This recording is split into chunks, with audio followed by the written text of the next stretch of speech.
ఏ పోడా మంచిగా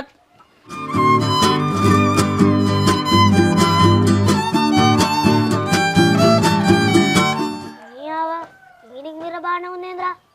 అరే బావ మక్కులు వాపాలరా. అరే ఇక బావని గట్లా అంటున్నాయింద్రా, కొంచెం రెస్పెక్ట్ ఇవ్వద్దా? అరే మనం వచ్చి గిన్ని రోజులు అవుతుంది, మనకు బాగా ఒక్కసారైనా దావత్ ఇచ్చిండారా? వీళ్ళంతా పీసిన రోజులు ఉన్నట్టున్నారేంద్రా. ఇలా పూట గదిలేదు కానీ మాటలు మాత్రం పెద్దయిరా. పొద్దుకుతేయాలు ఇంట్లో గిన్నెలు కొట్లాడతాయి. అందుకే గారా మన అక్కని పెళ్లి వేసుకుంది. మన అక్క పండున్న బొమ్మతో వాళ్ళకి వస్తుంది. ఆ ముచ్చడి పిసానికి అర్థం కాదు.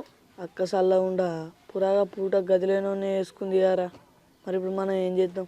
ఇంకేంద్రా, ఇక మనం వచ్చిన పని మొదలు పెడితే కాదా ఇక? ఫస్ట్ మనం ఆర్థికంగా దెబ్బ కొట్టాలరా, తర్వాత అక్కకు నిజమేందో నేర్పియాలి.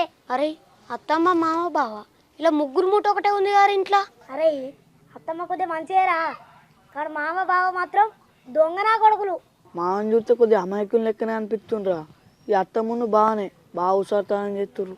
నీకే తెలుసురా వారి, ఈ మూడు వచ్చి 2 రోజులని అవుతలేదు. నీకు జుట్టు తెలుసా? ఇంకో కొడుకు బీరు తెచ్చుకుంటాడు, అయ్యనేమో కొడుకు తెచ్చుకుంటాడు. ఇద్దరు కూర్చొని స్కెచ్ చేస్తారా? అది ఎలా రైళ్ళ భాగవతం ఇది వేసే కథలు.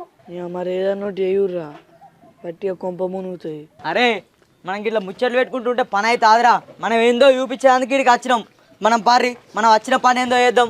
అయితే చారు లేదంటే బార్ ఏదో ఒకటి చేసే పోవాలి. ముఖం కడుక్కో.